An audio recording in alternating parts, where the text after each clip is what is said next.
কারণ মুসলমানদের ব্যবসা করার তাদের একটা লক্ষ্য আছে, উদ্দেশ্য আছে, তা হচ্ছে মানুষকে সেবা করা। এটা তাদের লক্ষ্য এবং উদ্দেশ্য। এই কারণে মুসলমানদের রাসূল সাল্লাল্লাহু আলাইহি ওয়াসাল্লাম তিনি সম্পদের কি মালিক ছিলেন না?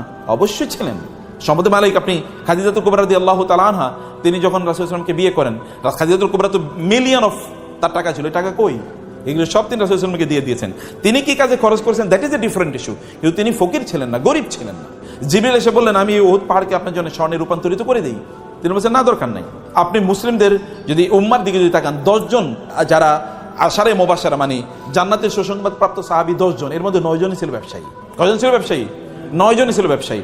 এই উম্মার সবচেয়ে বড় ব্যক্তির নাম কি বলেন তো? রাসূল সাল্লাল্লাহু আলাইহি ওয়াসাল্লামের পরে আবু বকর রাদিয়াল্লাহু তাআলা কত বড় ব্যবসায়ী ছিলেন, কি পরিমাণ কৃতদাসকে মুক্ত করে দিয়েছেন তিনি তার টাকা দিয়ে কিনে। এই উম্মার 2 নম্বর ব্যক্তি হচ্ছেন ওমর রাদিয়াল্লাহু তাআলা, ব্যবসায়ী ছিলেন।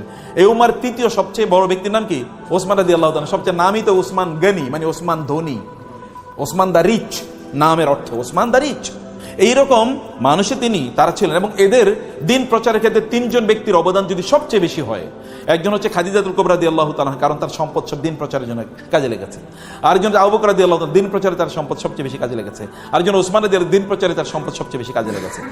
আরেকজন ব্যক্তির নাম বলতে হবে, তার নাম হচ্ছে আব্দুর রহমান ইবনে আউফ রাদিয়াল্লাহু তাআলা, সবচেয়ে বড় ধনী মদিনার। মক্কা থেকে গিয়েছেন কিন্তু ব্যবসায়ী, মদিনায় গিয়েছেন কিছুই তার নাই। একজন এর সাথে তার বন্ধুত্ব করে দেওয়া হয়েছে। তিনি তাকে গিয়ে বললেন যে, তোমার সাথে আমার বন্ধুত্ব, তো আমার ঘরের অর্ধেক তোমার দিয়ে দিই, এবং আমার যে মানে একটা ফ্যাক্টরি আছে এখান থেকে অর্ধেক দিয়ে দিই, বা আমার একটু এগ্রিকালচারাল ল্যান্ড আছে তোমাকে অর্ধেক দিয়ে দিই, বাকি অর্ধেক আমি চাষাবাদ করবো। বলে, না, তোমার ঘরও আমার দরকার নাই, তোমার ল্যান্ডও আমার দরকার, তুমি একটু বাজার আমার দেখা দাও। বাজার কোন দিকে? তারা নিয়ে গেলেন বাজারে। বাজারে যাওয়ার পরে তিনি অন ক্রেডিট জিনিসটা নিলেন। অন ক্রেডিট মানে ওই যে লোকেরা তো দোকান বসে তারা বিক্রি করছে, তিনি বলছেন, ভাই তোমার জিনিসগুলো আমারে দাও, আমি বেচা তোমার টাকা দিয়ে। কত করে দিতে হবে বলো? বলে, এত এত করে। এবার তিনি এগুলো নিয়ে আসলেন, ফেরি করে বেচতেছেন, ওই বাজারে তিনি বিক্রি করছেন। বাজারে ফেরি করে বিক্রি করে উনি এক জায়গায় বসে থাকতো, উনি ফেরি করে বিক্রি করতেছেন। আপনি ওইখানে দোকানে গিয়ে এটা পাওয়ার আগে আপনি ওই রাস্তায় পেয়ে গেছেন, তখন আপনি তার কাছ থেকে গিয়ে নিলেন। নিচে হচ্ছে 10 টাকার জিনিস, বেচতে হচ্ছে 20 টাকা। আর কয় টাকা লাভ হয়েছে তার? 10 টাকা। এই যে পুঁজি তৈরি হয়ে গেল। এরপরে মদিনা তিনি 1 নম্বর ব্যক্তিতে পরিণত হয়েছে, 1 নম্বর ধনী তিনি। অথচ শুরু করছেন কি দিয়ে? জিরো দিয়ে, আইডিয়া। এবং তিনি জান্নাতের সুসংবাদ প্রাপ্ত সাহাবী। মানে আপনি যদি মনে করেন টাকা পয়সা না থাকা মানে হচ্ছে আমি অনেক বড় আল্লাহওয়ালা, ফকির মানে আল্লাহওয়ালা, মিসকিন মানে হচ্ছে আল্লাহওয়ালা, নো। কাদাল ফাকরু ইয়াকুনা কুফরান, দারিদ্র মানুষকে কাফের বানিয়ে দেয়। টাকা কম থাকলে মানুষের মধ্যে কি ঢুকে? কুফরি ঢুকে। বাংলাদেশের প্রেক্ষাপটে আপনি দেখবেন সবচেয়ে বেশি নামাজি কি রিকশাওয়ালার আর কাজের বুয়ারা, আর যারা ইয়েতে থাকে ওই যে বস্তি থাকে তারা সবচেয়ে বড় আল্লাহওয়ালা। আপনি তাদেরকে মসজিদে কোথাও খুঁজে পাবেন?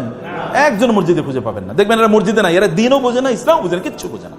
তার মানে দারিদ্র মানুষকে কাফের বানিয়ে দেয়। দারিদ্রের কারণে সে ইসলাম বুঝতেই পারে না।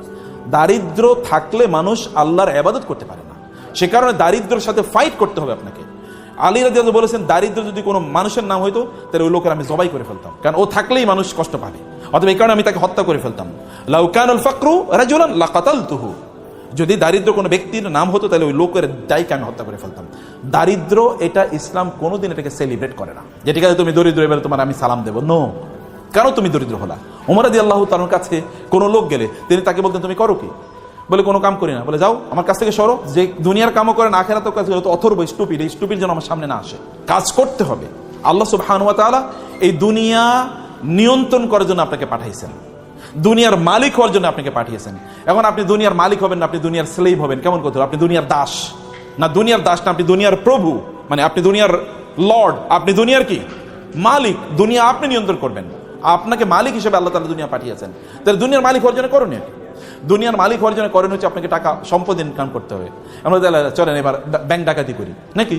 কারণ অনেকে তো ব্যাংক ডাকাতি করে তো টাকা পয়সার মালিক হয়েছে। আপনাকে সম্পদের মালিক হওয়ার জন্য আপনাকে করতে হবে হলো হালাল উপায়ে আপনাকে সম্পদের মালিক হওয়া লাগবে। আপনি যদি হালাল উপায়ে সম্পদের মালিক হন তাইলে এটা আপনার ঈমানটাকে বাড়াবে, আপনার দিনদারি বাড়াবে, দিনদারি কমাবে না।